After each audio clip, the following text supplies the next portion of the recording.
आपका हमारे YouTube channel big learning platform पे एक बार फिर से स्वागत है, जिस पे हम चर्चा करने वाले हैं हिस्ट्री के प्रीवियस ईयर क्वेश्चनों पे। तो क्या महत्वता है हमारे एग्ज़ाम या कंपटीशन के लिए प्रीवियस ईयर क्वेश्चनों पे, आज उस पर हम चर्चा करेंगे। और थोड़ी सी फिर स्टडी कैसे करनी उस पर चर्चा करेंगे। फिर रिवीजन का क्या महत्वता है हमारे कंपटीशन के लिहाज से, उस पर भी चर्चा करने वाले हैं। जैसा कि आपको पता है कि किसी भी कंपटीशन में आने से पहले प्रीवियस ईयर क्वेश्चन जो होता है यह आधार तय करता है कि हमको कौन से विषय में कितना पढ़ना है, कैसे पढ़ना है। जैसे कि मान लीजिए कि हम हिस्ट्री के क्वेश्चनों के माध्यम से टॉपिक वाइज लिख लें, लगभग 10 से 12 या 25 जितने भी सालों के प्रीवियस ईयर क्वेश्चन अगर आप नए तरीके से अगर कंपटीशन में अपना योगदान दे रहे हैं या अभी शुरुआत किए हैं, तो आप जितना सालों से संभव हो सके आप प्रीवियस ईयर क्वेश्चनों को देखें और उसको फिर टॉपिक वाइज आप क्वेश्चनों को एनालिसिस करके टॉपिक तैयार कर लें। जैसे कि हिस्ट्री बहुत बड़ा सब्जेक्ट है, उसमें आपको किन पोर्शन पे ज़्यादा ध्यान देना है, कहाँ से ज़्यादा क्वेश्चन पूछे जा रहे हैं, तो उस पर आपको एक व्यू मिल जाता है। जैसे कि हम आपसे चर्चा करें तो PY जो प्रीवियस ईयर क्वेश्चन होते हैं, उसके बाद फिर आपको स्टडी, उसके बाद फिर रिवीजन। लोग या हम भी जब कंपटीशन के क्षेत्र में आए थे तो सबसे पहले हमने क्या किया, मार्केट से किताबें ले लेते हैं और पढ़ना स्टार्ट कर देते हैं। तो किस आधार में पढ़ रहे हैं, कितना पढ़ना है, सब पढ़ने के लिए तो पूरा समुंदर है, आप जितना भी पढ़ते जाइएगा आपको हमेशा कम ही लगेगा और ना कभी आपका सिलेबस कंप्लीट होता है। तो पढ़ने का सबसे सही तरीका ये होता है कि पहले आप जिस भी एग्ज़ाम की तैयारी कर रहे हैं, जैसे मान लीजिए बहुत लोग आते हैं वनडे एग्ज़ाम के लिए, फिर PCS एग्ज़ाम के लिए आते हैं, UPSC के लिए आते हैं। तो कोई भी जो आप टारगेट बना लिए हैं, जिनका लक्ष्य आप बना लिए अपने मन में, उसके 20 से 25 सालों के क्वेश्चन पेपर आप मार्केट से उठाइए, उसको एनालिसिस कीजिए कि कौन से टॉपिक से क्वेश्चन पूछा जा रहा है। जैसे हम आपसे हिस्ट्री पे चर्चा करने वाले हैं, तो साल जैसे 2012 का इससे पहले हमने आपसे चर्चा कर लिया, उसमें मेन टॉपिक क्या था उसको आप लिख लीजिए कॉपी पे अपने। जैसे कि आज हम 13 में करने वाले हैं, तो इसमें प्राचीन इतिहास के क्वेश्चन भी आपको देखने को मिलेंगे। उसके बाद फिर मध्यकालीन के भी क्वेश्चन आपको देखने के मिलेंगे हिस्ट्री के। उसके बाद फिर आधुनिक इतिहास के क्वेश्चन भी देखने को मिलेंगे।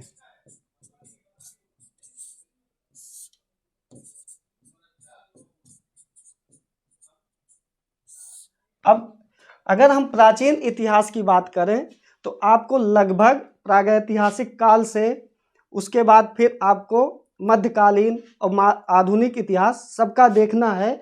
तो इसमें आप टॉपिक तैयार कीजिए प्रीवियस ईयर क्वेश्चनों के माध्यम से। उसके बाद फिर आपको क्या करना है, स्टडी मटेरियल को आपको सिलेक्ट करना है कि किस परीक्षा के लिए आपको स्टडी करना है। तो वो उसी हिसाब से आपको मार्केट में बुक मिल जाती है। आप उसको अगर वनडे के लिए कर रहे हैं तो वनडे के लिए भी बहुत सारी बुकें हैं, और अगर आप UPPCS के लिए कर रहे हैं तो उसके लिए भी मार्केट में बहुत सारी किताबें मिल जाती हैं। और साथ ही साथ अगर UPSC के लिए कर रहे हैं तो उसके लिए भी मार्केट में किताबें बहुत सारी मिल जाती हैं। लेकिन ज़रूरी ये है कि जब तक आप एनालिसिस नहीं करेंगे प्रीवियस ईयर क्वेश्चनों का, तब तक आपको सही दिशा और डायरेक्शन नहीं मिल पाएगी कि हमको पढ़ना कितना है और कैसे पढ़ना है।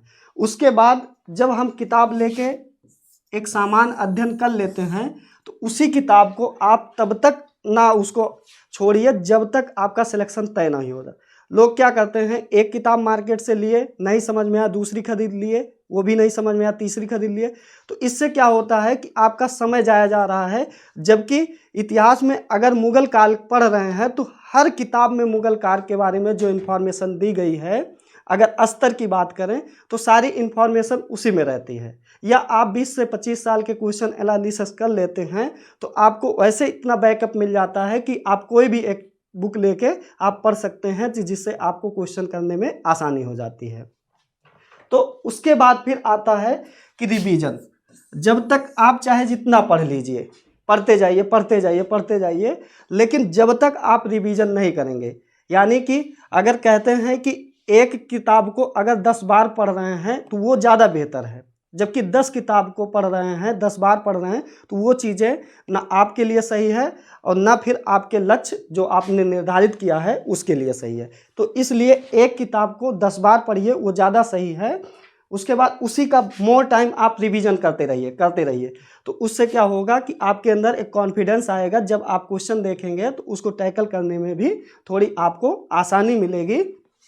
तो अभी क्या करते हैं कि 2012 से लेके 2022 तक के क्वेश्चनों को हम एनालिसिस करने वाले हैं साल दर साल। यानी कि इसमें आपको प्राचीन इतिहास के भी क्वेश्चन देखने को मिलेंगे, मध्यकालीन इतिहास के भी क्वेश्चन देखने को मिलेंगे और मॉडर्न के भी।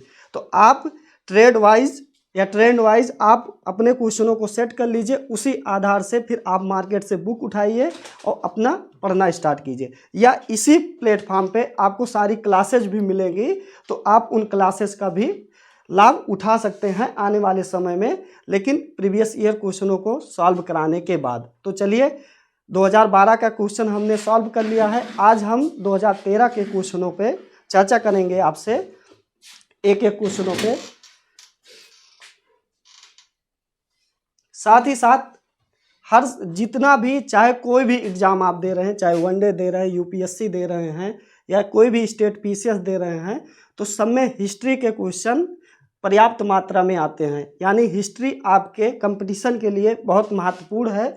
जैसे कि इससे पहले हमने 2012 के क्वेश्चनों को देखा था, तो उसमें लगभग 24 प्रश्न आए थे और 2013 में 26 प्रश्न आए हैं, जो आज हम आपसे डिस्कशन करने वाले हैं।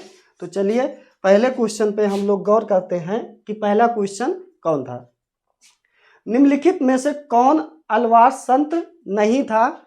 जैसे कि आपको पता है कि दक्षिण भारत में 7वीं से 12वीं शताब्दी के बीच क्या होता है, भक्ति आंदोलन की शुरुआत होती है, जिसके प्रथम जो प्रचारक कौन थे, शंकराचार्य जी थे। तो 7वीं से 12वीं शताब्दी तक भक्ति आंदोलन की स्टार्ट होती है। तो उस समय 2 संप्रदायों का उद्भव होता है, जिसे हम पहले को अलवार जानते हैं और दूसरे को नैनार जानते हैं। अलवार जो संप्रदाय था उसके जो मतलब उसमें विष्णु के जो पूजा की जाती थी, जबकि जो नैनार थे उसमें शिव की उपासना की जाती थी। तो उसी में कुछ संत थे जिनका नाम हमारे लिए क्या हो जाता है, इम्पोर्टेंट हो जाता है। तो इसमें टोटल जो अलवार थे, इसमें टोटल कितने संत हुए थे, तो 12 संत थे। उन संतों को हम जब दक्षिण भारत के इतिहास पे चर्चा करेंगे तो स्टेप बाय स्टेप वो नाम लिखवा दिया जाएगा।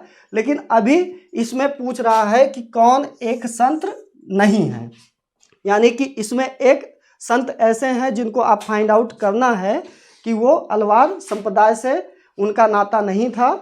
तो पोइगई जो थे उनका नाता था अलवार से, और उसके बाद पूडम और तिरुमगई, ये तीनों अलवार संत थे।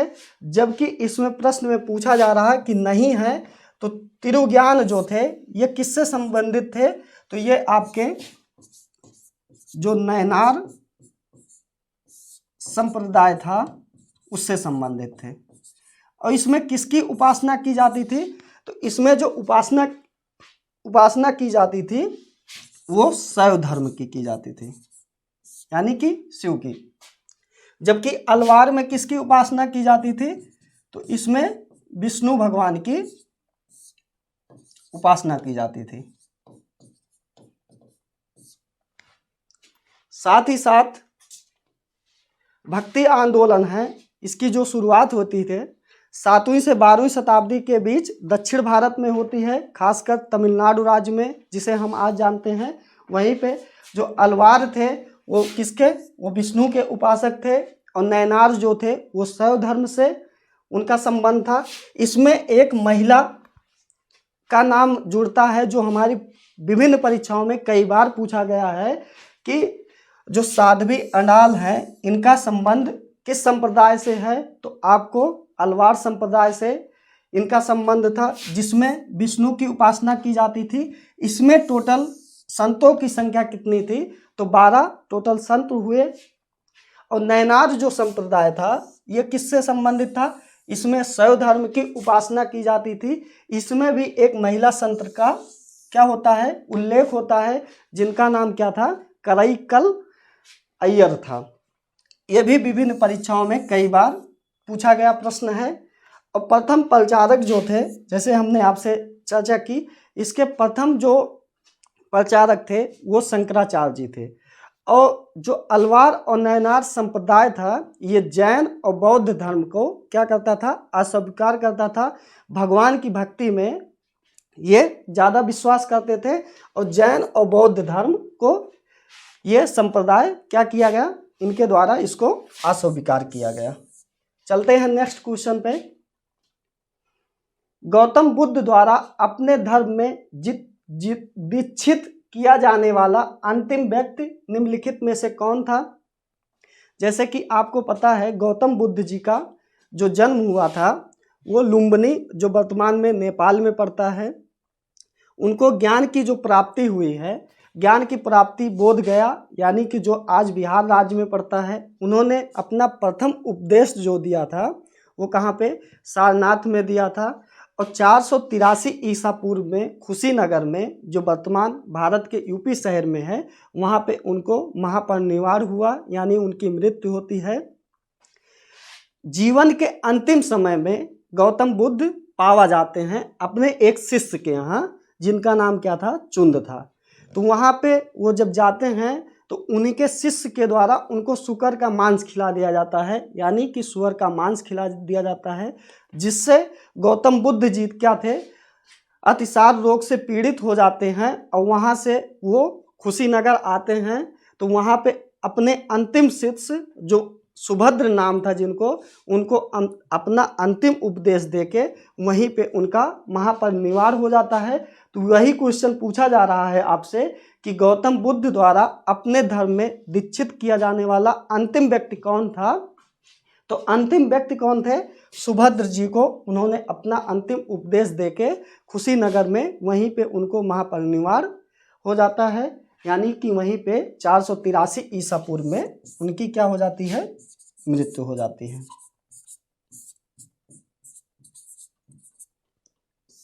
अन्य जो इंफॉर्मेशन है गौतम बुद्ध जी से,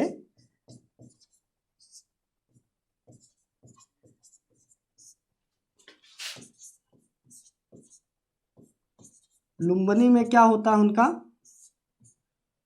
जन्म होता है 583 ईसा पूर्व में। ज्ञान की प्राप्ति कहाँ पे होती है,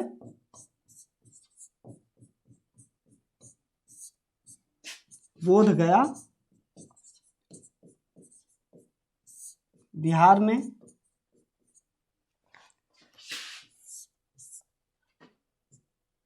प्रथम उपदेश कहाँ देते हैं,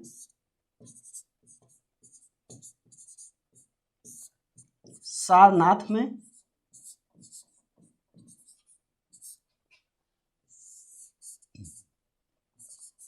महापरिनिर्वाण कहाँ होता है उनका,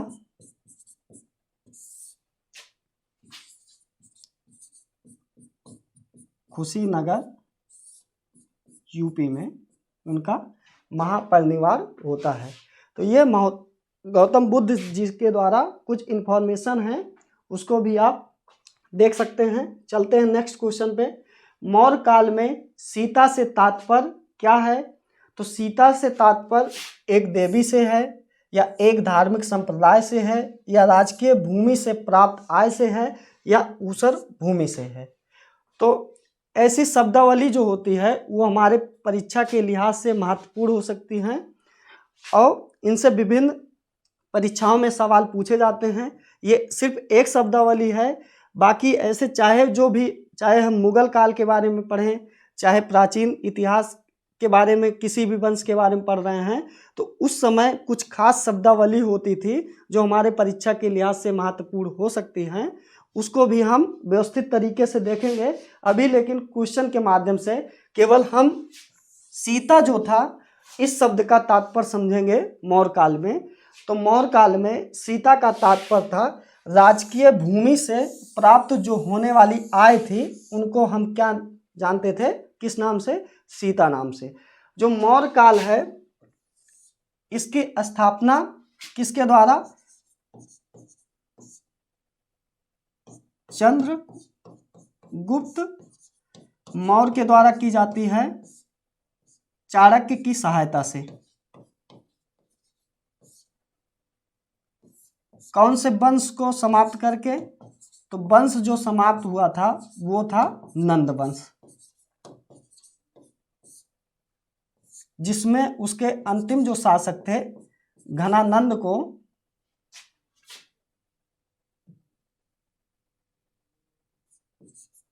घनानंद को पराजित कर क्या किया जाता है, घनानंद को पराजित कर मौर्य वंश की स्थापना की जाती है। और जो इसके मौर्य वंश के अंतिम शासक थे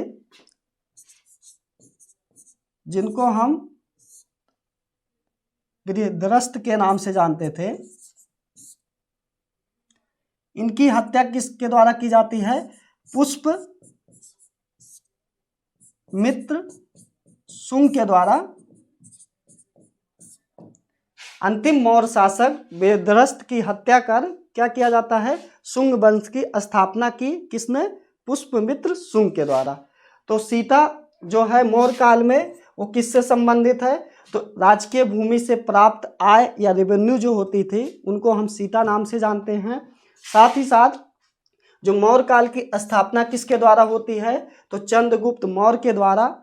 कब, और चाणक्य की सहायता से की जाती है मौर्य वंश की स्थापना।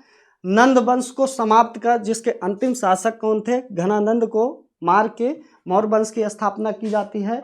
और जो अंतिम शासक थे मौर्य वंश के कौन थे, बृहद्रथ थे, जिनकी हत्या किसने की थी, पुष्पमित्र शुंग ने की थी। वहीं पे क्या किया जाता है, मौर्य वंश का समाप्त हो जाता है और पुष्पमित्र शुंग यानी शुंग वंश का स्थापना की जाती है। चलते हैं नेक्स्ट क्वेश्चन पे।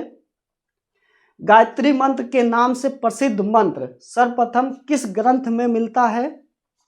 जैसे कि इसमें ऑप्शन दिया गया है भगवत गीता में, अथर्ववेद में, ऋग्वेद में, मनुस्मृति में।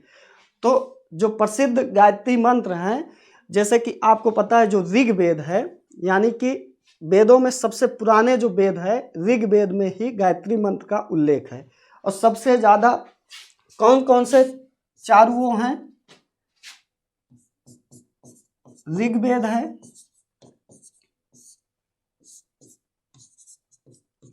अथर्ववेद है,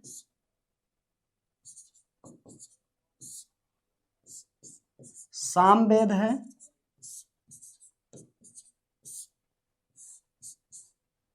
उसके बाद यजुर्वेद है। इसी में गायत्री मंत्र का उल्लेख है। सामवेद क्या है, ये गायन के लिए प्रसिद्ध है।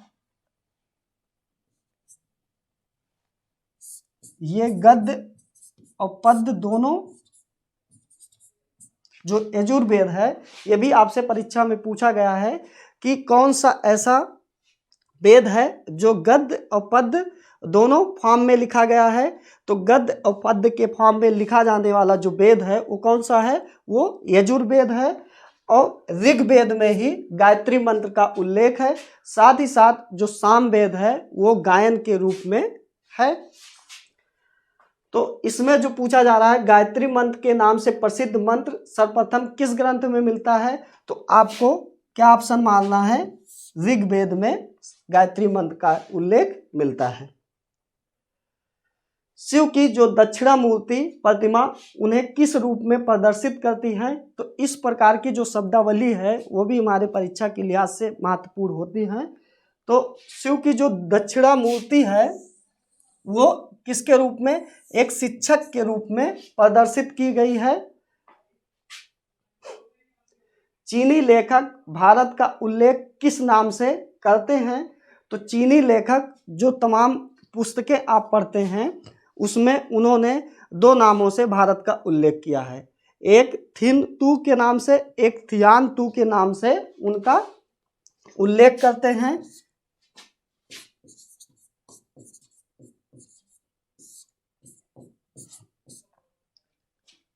इनतू और थियानतू जो चीनी यात्री थे वो भारत को इन 2 नामों से उल्लेख करके भारत अपनी पुस्तकों में उसका उल्लेख किए हैं। चीनी यात्री कौन थे, ह्वेनसांग हैं, जो किसके समय पे आए थे, राजा हर्षवर्धन के समय। ये इनके समकालीन हैं। उसके बाद फिर इत्सिंग हैं,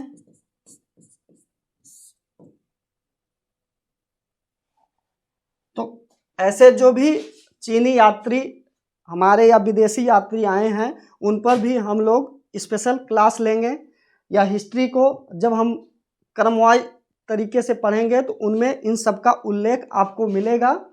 तो जो चीनी लेखक हैं वो भारत का उल्लेख स्पेशली इनतू और थियानतू के नाम से करते हैं, और ह्वेनसांग जो था वो राजा हर्षवर्धन जिनका 647 ईसा पूर्व में क्या होती है, मृत्यु होती है, ये इनके समकालीन था।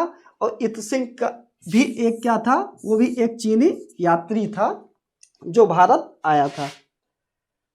फिरोज शाह तुगलक द्वारा स्थापित दार उल सफा क्या था, ये भी एक महत्वपूर्ण शब्दावली है जो क्या दिल्ली डायनेस्टी के समय की है।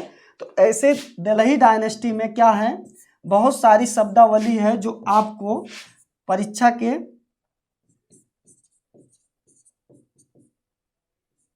परीक्षा में पूछी जाती हैं। तो ये भी आपसे जब हम लोग दिल्ली डायनेस्टी के बारे में पढ़ेंगे तो उस समय क्या किया जाएगा, इन सब शब्दावलियों को खासकर विशेषकर लिखा दिया जाएगा। तो दार उल सफा क्या था, दार उल सफा जो था वो फिरोज शाह तुगलक के द्वारा बनवाया गया एक खैराती अस्पताल था, जिसमें वहाँ के लोगों को दवाएं या अस्पताल की सुविधा मुहैया कराई जाती थी। तो इसकी स्थापना कौन किया था, तो फिरोज शाह तुगलक द्वारा इसकी स्थापना की गई थी। उत्तर भारत में चांदी का सिक्का जिसे हम टंका के नाम से जानते हैं, जारी करने वाला कौन मध्यकालीन शासक था। तो इल्तुतमिश जो थे उन्हीं के द्वारा चांदी के टंका जो सिक्का था उनके द्वारा जारी किया गया था। और इल्तुतमिश के द्वारा भी क्या किया गया था, ये तो था चांदी का सिक्का।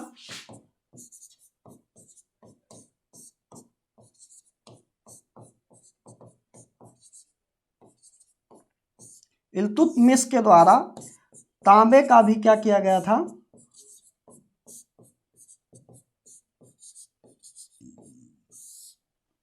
सिक्का जारी किया गया था, जिसका नाम क्या था, उसका नाम जो रखा गया था जीतल रखा गया था। यानी कि इन्होंने अपने समय पे 2 सिक्के जारी किए गए थे, एक चांदी का सिक्का जिसे टंका के नाम से जानते हैं, और दूसरा जो था तांबे का सिक्का जिसको हम जीतल के नाम से जानते हैं। ये भी इल्तुतमिश के द्वारा क्या किया गया था, जारी किया गया सिक्का था। निम्नलिखित में से कौन सा युग्म, इसमें से 4 युग्म दिए गए हैं जिसमें से आपको एक युग्म को फाइंड आउट करना है या खोजना है जो इनमें से सुमिलित नहीं है।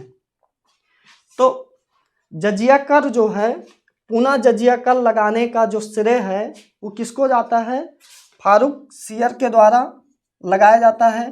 बीच में इसको अकबर के द्वारा समाप्त किया जाता है, लेकिन पुनः फारुखसियर के द्वारा क्या किया जाता है, जजिया कर लगा दिया जाता है। जो एक क्या थे, मुगल शासक थे। मसूलीपट्टनम पर अधिकार जो था वो किसके द्वारा, फोर्ड के द्वारा किया गया। और साथ ही साथ सती प्रथा जो निषेध अधिनियम है वो कब किया गया था, तो सती प्रथा का जो निषेध है वो कब किया गया था, 1929 में किया गया था। साथ ही साथ किसके द्वारा किया गया था, तो लॉर्ड विलियम बेंटिंक के द्वारा किया गया था। राजा राम मोहन राय जी जो थे एक समाज सुधारक थे, इसमें उनको समाप्त कराने में उनकी विशेष भूमिका थी। दासता का अंत जो है वो किसके द्वारा, दास किसे बोलते हैं, जैसे कि प्राचीन समय में जो राजा एक दूसरे से लड़ते थे और युद्ध में जो भी राजा हार जाता था उनके समस्त नागरिकों में जो भी जिसको वो चाहते थे दास और दासी, अगला राजा जो विजेता राजा था वो उसको बना देता था। तो दास जो होते हैं इनका कोई अपना जीवन नहीं होता था, ये बिल्कुल जीते हुए व्यक्ति या राजा के हिसाब से ये अपना पूरा जीवन व्यतीत करते थे। तो दासता का जो अंत है वो कब समाप्त किया जाता है, उसका समाप्त 1843 ईस्वी में किया जाता है। किसके द्वारा, तो लॉर्ड एलन बरो के द्वारा किया जाता है। तो यही जो ऑप्शन है इसमें पूछ रहा है, सुम्मिलित नहीं है, तो दासता का अंत किसने किया था, तो 1843 ईस्वी में लॉर्ड एलन बरो के द्वारा दासता का अंत किया जाता है। अन्य जो 3 स्टेटमेंट दिए गए हैं वो बिल्कुल सही थे, यानी फारुखसियर के द्वारा क्या किया जाता है, जजिया कर को लगाया जाता है। और साथ ही साथ मसूलीपट्टनम पर अधिकार जो होता है फोर्ड के द्वारा किया जाता है। सती प्रथा का जो निषेध अधिनियम है वो 1929 में समाप्त किया जाता है लॉर्ड विलियम बेंटिंक के द्वारा। इसमें जो भारतीय श्रेय हैं उसमें समाज सुधारक जो राजा राम मोहन राय है उनके द्वारा क्या किया जाता है, काफ़ी योगदान दिया जाता है। और दासता का अंत जो है वो 1843 ईस्वी में किसके द्वारा, लॉर्ड एलन बरो के द्वारा समाप्त किया जाता है। अकबर की इच्छा अनुसार किसने रामायण का फारसी में अनुवाद कराया गया था। साल 2012 का जब हम लोग प्रीवियस ईयर का क्वेश्चन करा रहे थे तो उसमें हमने महाभारत के क्वेश्चन को कराया था कि महाभारत का तेलुगु भाषा में अनुवाद किसने कराया था। अब देखिए इसमें रामायण के बारे में पूछा जा रहा है। तो रामायण जो है, रामायण जो अकबर हैं शासक हैं उन्हीं की इच्छा अनुसार रामायण का फारसी भाषा में अनुवाद जो है वो किसने कराया था, अब्दुल कादिर बदायूनी के द्वारा किया गया था। और जो महाभारत है इसका तेलुगु भाषा में जो अनुवाद है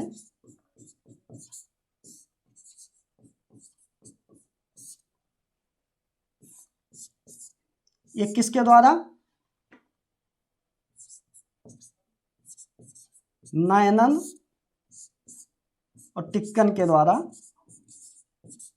किया गया था। 11वीं शताब्दी में इनके द्वारा शुरू किया जाता है और 13वीं शताब्दी में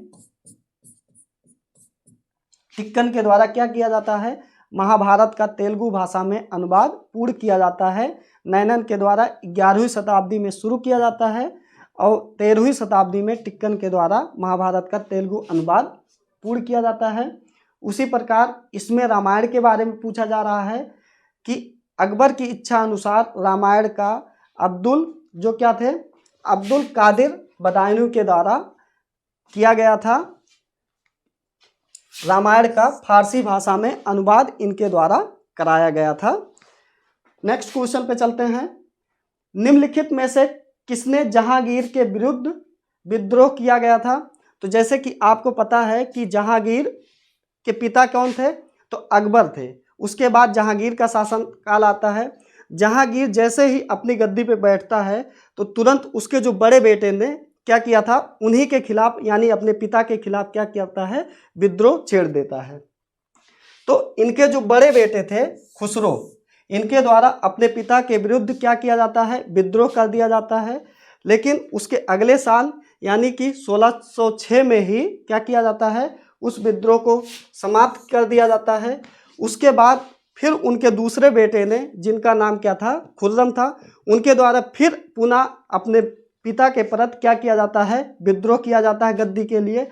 लेकिन उस समय जो मुगल शासक के क्या थे, सेनापति महाबत खान जो थे, उनके द्वारा खुर्रम के द्वारा किया गया विद्रोह को समाप्त किया जाता है। उसके बाद फिर महाबत खान ने भी जहांगीर के खिलाफ विद्रोह किया था। यानी कि पहले उनके बड़े बेटे, जिनका नाम क्या था, खुसरो के द्वारा, पुनः उसके बाद फिर उनके छोटे बेटे खुर्रम के द्वारा, फिर उनके सेनापति महाबत खां के द्वारा क्या किया जाता है, जहांगीर के शासनकाल में गद्दी के लिए लड़ाई लड़ी जाती है या उनके विरुद्ध विद्रोह किया जाता है। यानी कि इसमें दिए गए क्या गए, तीनों स्टेटमेंट, यानी 2, 3 और 4, यानी कि डी जो है इसमें सही है। चलते हैं नेक्स्ट क्वेश्चन पे। निम्नलिखित में से कौन जहांगीर के दरबार में ब्रिटिश शासक जेम्स प्रथम का राजदूत था? जैसे कि आपको पता है कि ब्रिटिश ईस्ट इंडिया कंपनी की जो स्थापना होती है 1599 में होती है। कहाँ पे? लंदन में। 1600 में वही कंपनी भारत में आती है ब्रिटिश ईस्ट इंडिया कंपनी के नाम से। और साथ ही साथ जो उस समय किसका शासनकाल था? उस समय भारत में अकबर का शासनकाल था, जो 1555 से 1605 तक अकबर का शासनकाल था। उसी समय ब्रिटिश ईस्ट इंडिया कंपनी की स्थापना होती है और भारत में आते हैं। लेकिन जो जेम्स प्रथम था वो किसके समय? वो जहांगीर के समय क्या आते हैं?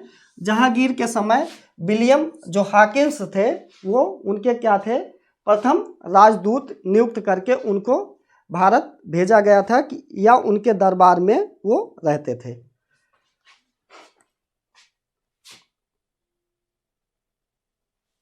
निम्नलिखित में से किस आंदोलन के साथ औड़ा आसफ अली जुड़ी हैं? तो औड़ा आसफ अली जो हैं वो भारत छोड़ो आंदोलन जो 1942 में शुरू किया गया था, उसी के साथ औड़ा आसफ अली का नाम जोड़ा जाता है। ये जयप्रकाश नारायण के द्वारा उस समय, जैसे कि आपको पता है कि जब भारत छोड़ो आंदोलन शुरू होता है तो उस समय क्या किया जाता है, जितने भी बड़े नेता थे उनको अंग्रेजों के द्वारा कैद करके जेल में डाल दिया गया था। लेकिन जयप्रकाश नारायण और औड़ा आसफ अली भूमिगत रह के उन आंदोलनों को बढ़ाया और इसमें इनका काफ़ी योगदान था। यही औड़ा आसफ अली हैं जो क्या किया जाते हैं, दिल्ली में जो एमसीडी की पहली मेयर बनाई जाती हैं औड़ा आसफ अली जी को। तो इनका संबंध क्या है? तो भारत छोड़ो आंदोलन जो कब किया गया था? 1942 में किया गया था। और ये जयप्रकाश नारायण जो थे,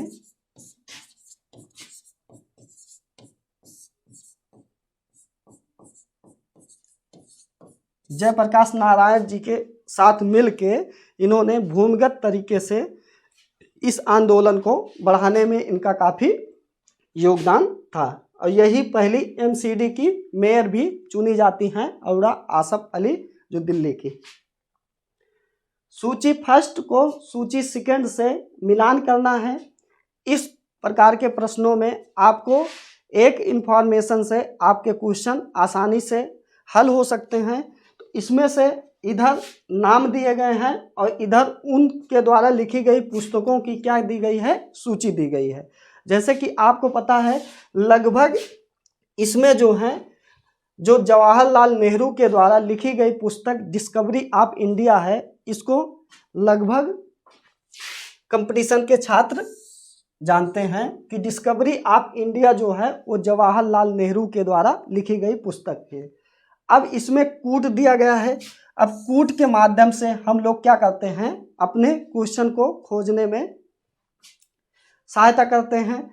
तो डी का जो है वो 3 ऑप्शन है। तो जैसे कि आपको देख पा रहे हैं डी में तीसरा जो है और तीसरा 2 जगह है। यानी कि अब हम क्या कर सकते हैं, दो ऑप्शनों को यानी कि बी को और साथ ही साथ डी को एलिमिनेट करके हम क्वेश्चनों को काट सकते हैं। यानी कि अब दो ऐसे विकल्प हैं जिसमें अभी भी हमें एक को चूज करना है और उसको हम चूज करने के लिए नेक्स्ट इंफॉर्मेशन पे चलते हैं। तो जो लेडी कैथरीन मेयो थी वो क्या थी, उनके द्वारा जो लिखी गई पुस्तक थी वो थी मदर इंडिया। तो पहले का जो दूसरा ऑप्शन है आप जैसे देख पा रहे होंगे, ए का दूसरा जो ऑप्शन है वो पहले ही स्टेटमेंट में है। इधर ए बी ये सी और ये डी है। पहले ही हमने बी और सी को क्या किया गया था, ऑप्शन एलिमिनेशन के द्वारा काट दिया गया था। जो सेकंड ऑप्शन बचे थे यानी कि ए वाला और सी वाला, अब दूसरे इंफॉर्मेशन से हमने सी को भी कट कर दिया, यानी कि हमारा जो उत्तर होगा वो ऑप्शन ए होगा। उसमें सबसे बड़ा कि ए का क्या है, ए का दूसरा है यानी कि लेडी कैथरीन मेयो के द्वारा मदर इंडिया लिखी गई। लारी कॉलिंस एंड डोमिनिक लोपिएरो के द्वारा कौन सी पुस्तक लिखी गई, जो है वो फ्रीडम एंड मिडनाइट लिखी गई। और डॉक्टर राम मनोहर लोहिया के द्वारा कौन सी पुस्तक लिखी गई, तो डॉक्टर राम मनोहर लोहिया के द्वारा guilty man of India's partition, इनके द्वारा क्या किया गया था, पुस्तक लिखा गया था। यानी कि ए का दूसरा विकल्प आप है सही है, और बी का पहला, सी का चौथा और डी का तीसरा। ये ऐसे प्रकार के प्रश्नों में आपको थोड़े से इंफॉर्मेशन में क्वेश्चन जटिल होते हैं देखने में, लेकिन थोड़े से यानी कि अगर आपके पास एक इंफॉर्मेशन है तब भी आप क्वेश्चन को टैकल करने में थोड़ी बहुत आसानी आपको हो जाती है। नेक्स्ट क्वेश्चन, 1942 में जो कांग्रेस के बंबई अधिवेशन में किसके द्वारा भारत छोड़ो प्रस्ताव प्रस्तावित किया गया था। अभी इससे पहले जैसे कि जब आप जो नेशनल मूवमेंट भारत छोड़ो आंदोलन था, जब उसको हम अच्छी तरीके से पढ़ लेंगे तो उससे संबंधित जो भी 1942 भारत छोड़ो आंदोलन से क्वेश्चन बनेंगे, चाहे जिस तरीके से घुमा फिरा के क्वेश्चन पूछेगा, तो आप उन प्रश्नों के उत्तर देने में सक्षम हो जाते हैं। अभी केवल आपको यह देखने का प्रयास करना है कि प्रीवियस ईयर क्वेश्चन के माध्यम से, यानी कि जो नेशनल मूवमेंट है जितने भी, वो हमारे परीक्षा के लिहाज से इम्पॉर्टेंट हैं। खासकर 1942 का जो नेशनल मूवमेंट हुआ था वो ज़्यादा महत्वपूर्ण है। तो जो 1942 का जो क्या किया गया था, कांग्रेस के जो बम्बई यानी ग्वालियर टैंक से क्या किया गया था, भारत छोड़ो आंदोलन की शुरुआत की गई थी 1942 में। तो उसकी जो अध्यक्षता या प्रस्ताव प्रस्तावित किया गया था वो जवाहरलाल नेहरू के द्वारा, जो भारत के पहले प्रधानमंत्री भी बनते हैं, उन्हीं के द्वारा भारत छोड़ो आंदोलन के प्रस्ताव को प्रस्तावित किया जाता है। कहाँ से, बम्बई अधिवेशन से। इससे पहले कि 1942 के अधिनियम में जो औरा आसफ अली, इससे पहले हमने क्वेश्चन किया था, वो भी जयप्रकाश नारायण के साथ मिलकर क्या किया था, भूमिगत तरीके से आंदोलन को बढ़ाने में उनका विशेष योगदान रहा था। मुस्लिम लीग के लाहौर अधिवेशन 1940 की अध्यक्षता किसने की थी, तो इसकी जो अध्यक्षता थी वो मोहम्मद अली जिन्ना ने की थी।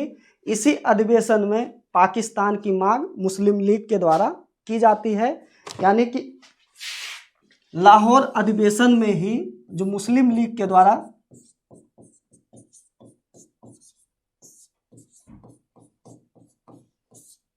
(1940) में की जाती है, जिसकी अध्यक्षता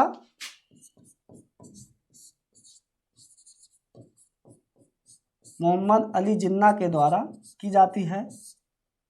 यहीं पे पाकिस्तान की मांग भी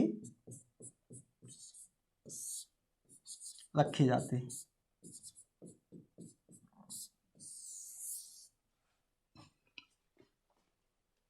नेक्स्ट क्वेश्चन पे चलते हैं। हाँ दोस्तों, जो ये मुस्लिम लीग है इसकी स्थापना कब होती है, इसकी स्थापना भी आपको पता होनी चाहिए। 1906 में इसकी स्थापना होती है। जैसे कांग्रेस का जो गठन होता है 1885 में होता है। प्रतिवर्ष कांग्रेस के द्वारा क्या किया जाता था, विभिन्न भारत के विभिन्न स्थानों पे क्या किया जाता था, अधिवेशन किया जाता था। वैसे 1906 में जब मुस्लिम लीग की स्थापना होती है तो इन्होंने भी यही तरीका अपनाया कि भारत के विभिन्न स्थानों पे इन्होंने भी अपना क्या किया था, अधिवेशन करना स्टार्ट किया था। तो उसी अधिवेशन के तहत जो 1940 में लाहौर में हुआ था, वहीं पे मोहम्मद अली जिन्ना के द्वारा जो किया गया, नेतृत्व किया गया था, वहीं पे पाकिस्तान की मांग रखी जाती है और मुस्लिम लीग की स्थापना 1906 में होती है। चंपारण में 3 कठिया प्रथा का तात्पर्य क्या था? चंपारण जो है वर्तमान समय में जो बिहार में आप एक जिला के रूप में भी देखते हैं, तो उस समय चंपारण में क्या था, 3 कठिया प्रथा लागू की गई थी अंग्रेजों के द्वारा। ये 3 कठिया प्रथा क्या थी? तो 3 कठिया प्रथा का मतलब जैसे कि जमीन के टोटल 20 हिस्से को, किसी जमीन के टुकड़े को अगर 20 हिस्से में हम लोग बांट देते हैं तो उसमें अंग्रेजों के द्वारा किसानों को यह बताया गया था कि 3 हिस्से में, यानी कि उस 20 हिस्से के 3 हिस्से में आपको क्या करना है, नील की खेती करनी है, या उनके लिए अनिवार्य था। इसी 3 कठिया को समाप्त करने के लिए क्या किया गया था, गांधी जी को बुलाया गया था 1917 में। क्या किया गया था, 3 कठिया प्रथा को समाप्त करने के लिए 1917 में गांधी जी गए थे चंपारण में। तो जिसे हम चंपारण, उसमें गांधी जी को जीत मिलती है और 3 कठिया जो प्रथा थी वो भी समाप्त किया जाता है। तो 3 कठिया प्रथा जो है 3/20 भूभाग पर नील की खेती करना अनिवार्य किया गया था अंग्रेजों के द्वारा। किसको? किसानों को।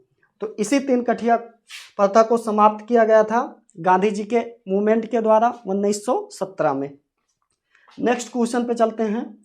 निम्नलिखित में से भारतीय राष्ट्रीय कांग्रेस के किस अधिवेशन में महात्मा गांधी ने कहा था कि गांधी मर सकते हैं परंतु गांधीवाद हमेशा बना रहेगा?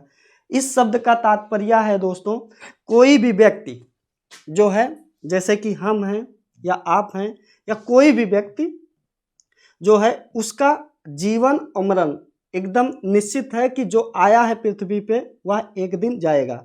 तो वही गांधी जी भी बोल रहे हैं, गांधी तो मर सकता है, यानी कि गांधी मर सकते हैं, लेकिन जो गांधी के द्वारा दिए गए विचार थे वो कभी मर नहीं सकते थे। यानी कि गांधी की सोच आज भी लोगों के अंदर है। तो वही चीज़ गांधी जी भी बोल रहे हैं कि गांधी तो एक दिन मर जाएगा, लेकिन उसकी जो सोच है वो हमेशा हमेशा बनी रहेगी। तो ये किस अधिवेशन में बोला गया था?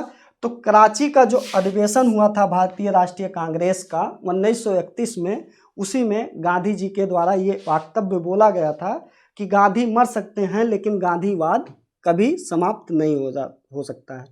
कोई भी शब्द के पीछे अगर वाद जुड़ता है तो उसका तात्पर्य ये होता है कि विचार, यानी कि जैसे कि नेहरूवाद, गांधीवाद, कोई भी अरस्तुवाद, प्लेटोवाद, जितने भी विचारक हैं, अगर वाद शब्द जुड़ गया तो समझ लीजिए कि वो उस विचार के बारे में आदमी उसके बारे में बता रहा है। किसने कहा था तिलक जो हैं वो भारतीय अशांति के जनक हैं? तो इसको बी चुरोल के द्वारा बोला गया था कि तिलक भारतीय अशांति के जनक हैं। तिलक जो हैं, जैसे कि आपको पता है कि जो सूरत अधिवेशन हुआ था 1907 में, जहाँ पे क्या किया गया था, नरम और गरम दल में बंटवारा हुआ था। नरम और गरम दल कौन थे? तो नरम दल में वो नेता आते थे कि जो हल्का फुल्का क्या करते थे, अंग्रेजों का पक्ष लेते थे या वो पूरी तरीके से परिवर्तनकारी नहीं थे। वहीं पे गरम दल के नेता जो थे वो पूरी तरीके से उसमें क्या थे कि अंग्रेजों का विरोध करते थे और कोई भी ये राष्ट्रव्यापी अभियान चलाने के बारे में बात करते थे। अगर हम बात करें इस विषय पे तो 1905 में जब बंगाल विभाजन हुआ तो वहाँ पे स्वदेशी आंदोलन चलाया गया, उसके जस्ट बाद, बंगाल विभाजन के बाद 1905 में भी। तो उसमें जो नरम दल के नेता थे वो चाहते थे कि जो स्वदेशी मूवमेंट चलाया जा रहा है वो पार्टिकुलर क्या किया जाए, विशेष क्षेत्र में, यानी कि बंगाल के क्षेत्रों में ही चलाया जाए। जबकि जो गर्म दल के नेता थे वो चाहते थे कि स्वदेशी आंदोलन जो था, जिसमें विदेशी वस्तुओं के बहिष्कार की बात की गई थी, वो न सिर्फ बंगाल में बल्कि पूरे भारत में विदेशी वस्तुओं का बहिष्कार किया जाए।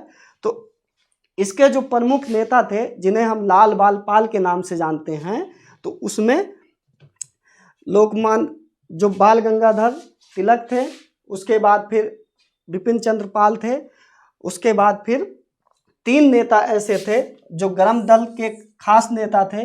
तो उन्हीं के द्वारा जो 1907 में सूरत अधिवेशन हुआ था, जिसमें रास बिहारी बोस क्या थे, अध्यक्ष बनाए जाते हैं कांग्रेस के, उसी में इनको अंग्रेजों के द्वारा क्या किया जाता है, अंग्रेजों के द्वारा इनको गिरफ्तार करके मांडले जेल भेज दिया जाता है तिलक जी को 1907 में।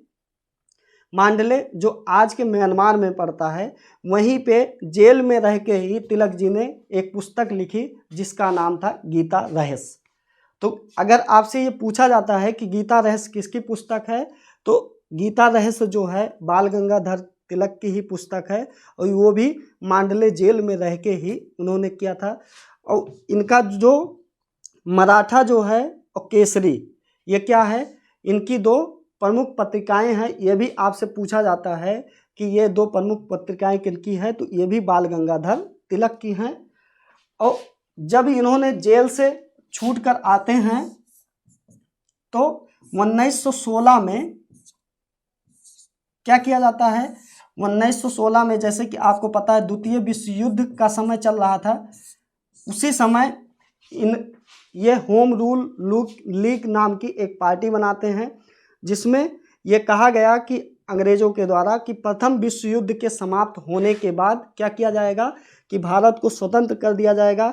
लेकिन थोड़े ही समय बाद ऐसा अंदेशा इन लोगों को पता चल जाता है कि अंग्रेज केवल भारतीयों को झांसा दे रहे हैं। तो तिलक के द्वारा इसी पार्टी के तहत क्या किया जाता है, होम रूल लीग आंदोलन की भी शुरुआत की जाती है। ये भी पूछा जाता है आपसे।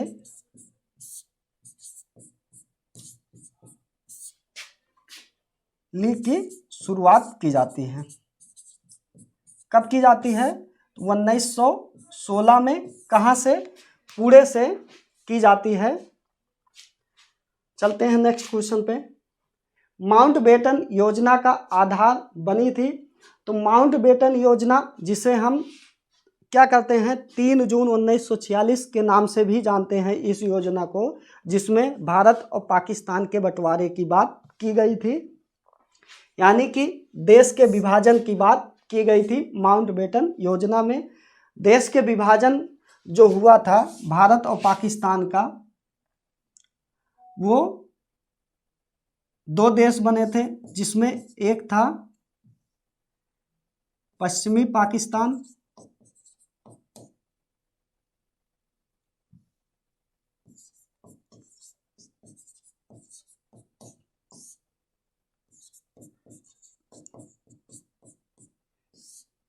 इसी रेखा को क्या कहते हैं, रेड क्लिफ रेखा कहते हैं।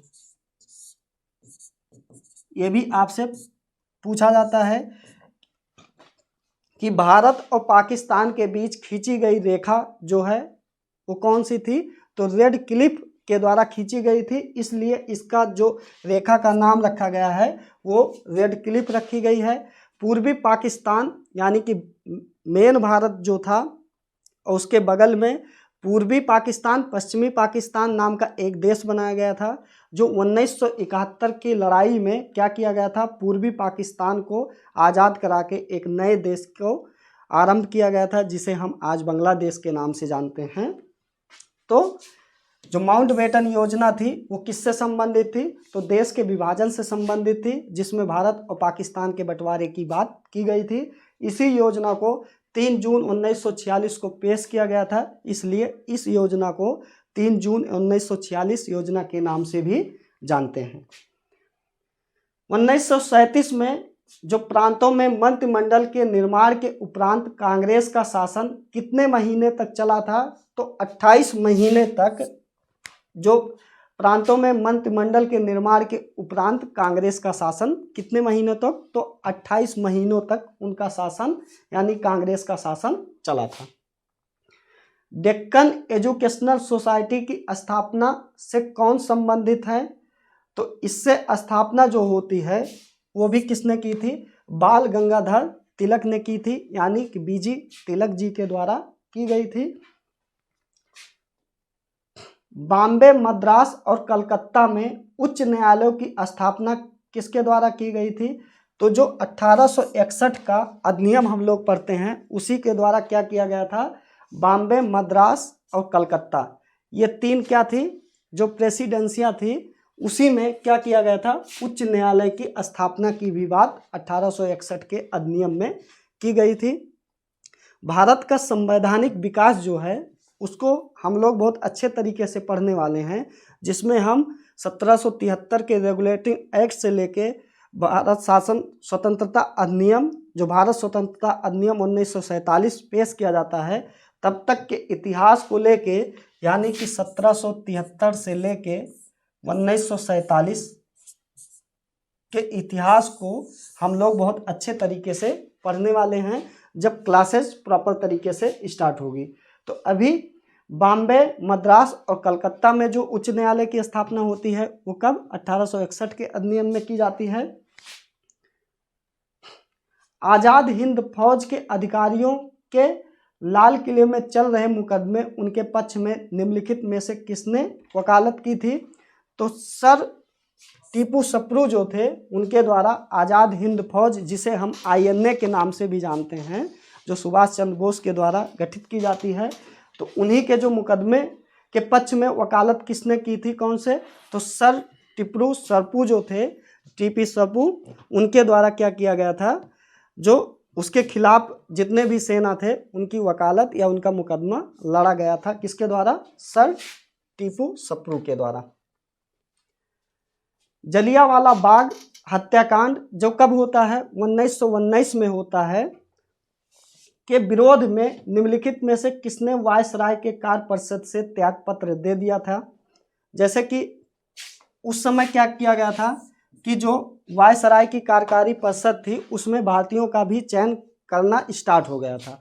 तो उसमें जो है सर शंकरन नायर जी थे, उनको क्या किया गया था? वायसराय की कार्य परिषद में उनकी नियुक्ति की गई थी। लेकिन जलियांवाला बाग हत्याकांड जिसको जनरल डायर ने करवाया था, निहत्थे लोगों पे उसमें हजारों की संख्या में भारतीयों की जान गई थी।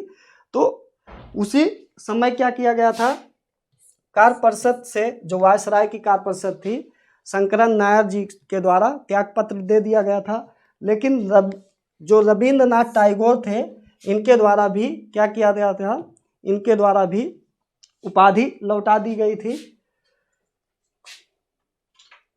निम्नलिखित में से किसने सर्वप्रथम भारत के लिए औपनिवेशिक स्वराज की मांग की गई थी? तो औपनिवेशिक स्वराज यानी कि जो ब्रिटिश हमारे ऊपर शासन कर रहे थे उससे हमें आज़ादी की बात जो सबसे पहले किसने की थी? तो औपनिवेशिक सर तेज बहादुर सुप्रू और जयकर के द्वारा औपनिवेशिक भारत से आज़ादी के लिए इन्होंने सबसे पहले स्वराज की मांग की गई थी, सर तेज बहादुर सुप्रू और जयकर के द्वारा। तो ये टोटल जो 26 क्वेश्चन थे हिस्ट्री के प्रीवियस ईयर क्वेश्चन पे, उन पे हमने एक एक क्वेश्चनों पे डिस्कशन किया। अब आप इन क्वेश्चनों को आप टॉपिक वाइज भी लिख सकते हैं और इन्हें फिर बाद में जैसे भी साल 2012 से लेके 22 तक के जब क्वेश्चनों को हम कंप्लीट करा देंगे तब आपके पास पूरा क्या हो जाएगा? एक व्यवस्थित तरीके से आपके पास टॉपिक आ जाएंगे कि आपको किन टॉपिकों से देख रहे हैं। जैसे कि भारत छोड़ो आंदोलन जो 1942 है उसमें 2 तरीके के क्वेश्चन पूछे गए केवल 1942 के मूवमेंट से, तो उन पे आपको क्या करना है? ज़्यादा फोकस करना है। तो ऐसे जब 2022 तक के क्वेश्चनों को हम लोग समाप्त करा देंगे उसके बाद आप प्रॉपर तरीके से इसी प्लेटफॉर्म पे आपको क्लासेस भी अवेलेबल हो जाएंगी। तो आप मन से, तन से और धन से जो भी साल 2 साल पढ़ना है खूब जी जान लगा के पढ़िए और अपने जो भी टारगेट और जो भी लक्ष्य आपने निर्धारित किया है उसको आप कामयाब कीजिए। तो इसी के साथ ये हम वीडियो को समाप्त कर रहे हैं। जो भी आपको अपना और भी सुझाव देना चाहते हैं आप कमेंट बॉक्स में दे सकते हैं, हम उसमें और भी संशोधन करके आपको बेहतर तरीके से वो चीज़ पेश करने की कोशिश करेंगे। Thank you.